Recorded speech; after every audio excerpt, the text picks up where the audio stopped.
Chapter 6. Naomi's Perspective. Why did he ask me if I thought he was beautiful?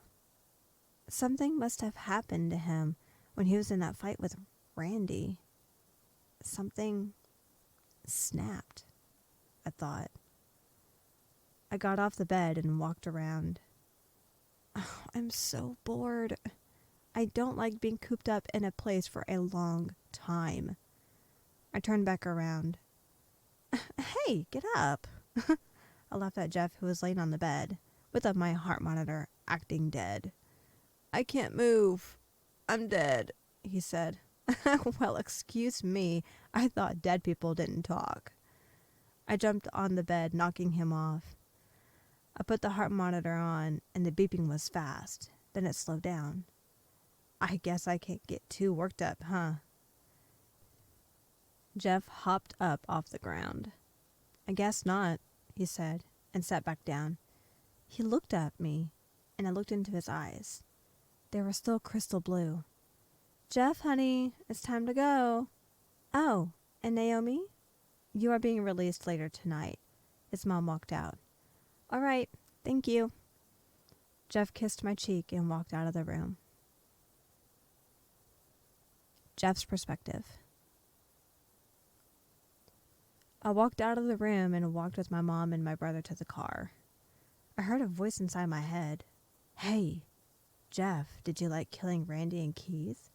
I mumbled. Yeah, I liked it a lot. You also think you're beautiful, right? I nodded and whispered like I was talking to someone. I do think that, but every time I close my eyes, I can't see myself. Then do something about it, the voice said. I nodded. We drove home and I walked upstairs and flopped on the bed. It was getting late. I fell asleep and woke up in the middle of the night.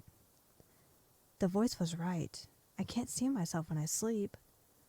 I snuck downstairs and rummaged around in the kitchen and took out a knife and lighter.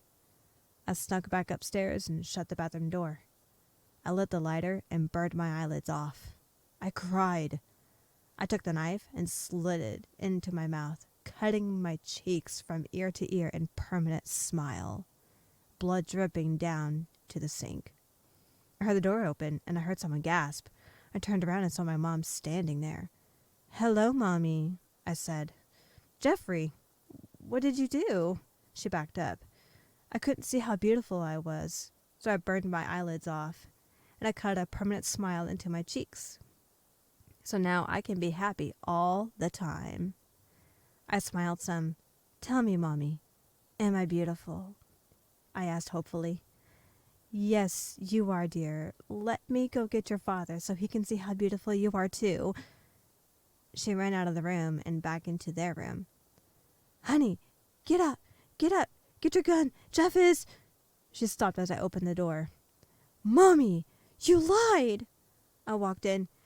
You lied to me.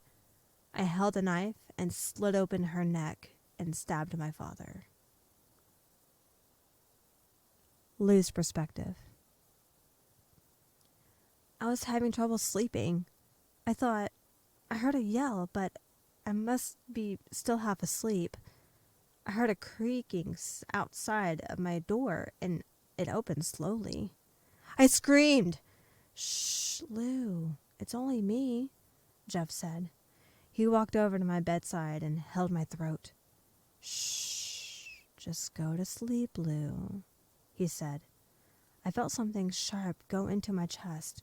I coughed up blood, and I slipped away into nothingness. Jeff's perspective. I looked at the blood-covered knife. Now, where shall I go next? I walked down the street in the pouring rain and down to the big white house. Something in the back of my mind nagged me not to go. I ignored it. I walked up to the house and tried the front door handle.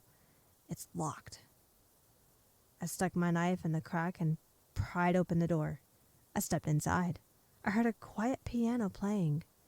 I walked toward the sound of the piano and stepped into the room. Hello there, Jeff. How are you this fine rainy night? Naomi turned around.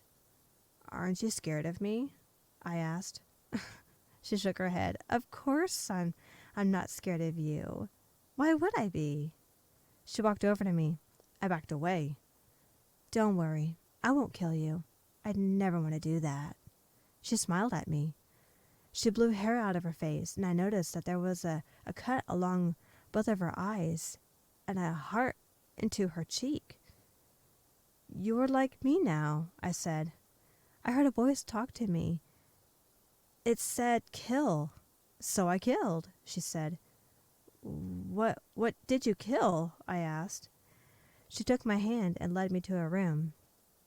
I looked and saw 2 figures on the bed. "You killed your parents like I did?" I asked. She nodded. "It was so fun. I want to kill more people." She laughed. "We can go kill as many as we want," I said. "I want to kill everyone who made my life miserable," she said. I nodded in agreement. She walked away and came back in a gray hoodie. She carried a knife. "Let's go! Like I said before, I don't like being any place for too long." I took her hand and we walked through the streets to fulfill the dream of becoming the best killers ever. News report. This just in. We have news that 2 teens, Jeffrey and Naomi, have gone missing from the same neighborhood, the reporter said. "We have police on the scene now, and the houses are empty except for the dead family of these teens. We are not sure what has happened to them, but people have been saying that there have been deaths happening throughout their neighborhood every night. One boy was lucky enough to survive one of these attacks." The screen switches to a boy about 10 years old. "So, can you describe these 2 killers for us?" the woman asked. Yes. There was a teenage boy and a girl about the same age.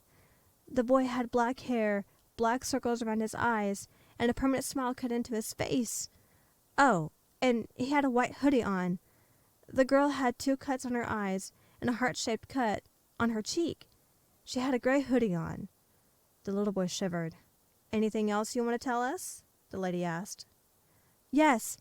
The boy told me to go to sleep before he stabbed me. My dad came in with his gun at the last minute, but the boy threw his knife and it went into his shoulder. He was killed by the teenage girl. She came out of nowhere. I thought it was just the boy. I didn't have time to warn my dad." He cried a little. "You heard it right here, everyone," the lady said. "They are after me," the boy said.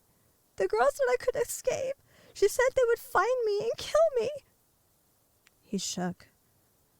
The door to the newsroom opened. "Hey, you 2 can't be in here. We are shooting the latest story." The lady stood up. A boy and a girl stood in the doorway. "Oh, and what story would that be?" the girl asked. "It's about these 2 killers, and this young boy here was telling us about them." The boy in the white hoodie laughed. "Sounds interesting." The little boy screamed, "We have to get out of here now! Can't you see these are the 2 killers I was talking about?" The lady looked closely at the 2 hooded figures. "I never show my face on public news," the girl said. She walked around the camera and jumped on the table in front of the little boy. "Don't be scared, sweetie. All you needed is pain." The knife was thrust into the boy's neck and heart. His blood splattered all over the place and over the camera. She cut a small heart into his cheek. There was the thud of the boy's body on the ground. The hooded boy walked around the camera and stood in front of the news reporter. She gasped at the sight of his face. "Shh, go to sleep." The boy in the hoodie slit the woman's neck, making blood go everywhere. Then he stabbed her in the chest to cut a smile into her face. The girl moved in front of the camera, but you could barely make out what she looked like. "Don't worry, everyone. We'll be coming for you next, and I'll make sure to carve a heart in your cheek to show that you were loved." She moved aside and the boy took her place. "For all of you who are seeing this right now, we'll find you too, soon, so you needn't feel left out. And don't worry, I'll make the cut smile into your face and make you beautiful just like me. The camera shut off and everything is quiet. Epilogue. The boy and girl have now moved on and traveled to a new place to kill. They enter some woods and come across a mansion at the end of the woods. There's a tall man with long arms and legs. He is so tall that he blends in well with the trees. The two walk over to him. "Welcome to the Mansion of Killers. We have been waiting your arrival, Jeff and Naomi."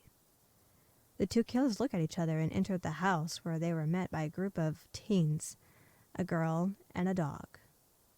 And a boy with a mask covering his mouth walked over. "I'm Toby," the boy said, twitching. "I'm Sally. Want to play with me?" the little girl asked. The dog barked and gave a huge smile. "I'm Masky, and that's Smile Dog," a boy with a white mask said. "I'm Hoodie." The boy in an orange hood waved to the new members of the family. A boy that looked like Link from The Legend of Zelda games came over, but he had brown hair and blood was dripping from his eyes. "My name is Ben," he said. "I'm Eyeless Jack, but you could call me EJ," a boy with a blue mask said that covered his eyes. "And I am Slender Man. There are other killers, but they are followers of Zelgo, and sometimes they may want to fight you," the tall man in the suit said. "So, we've met everyone. Now what?" Jeff asked.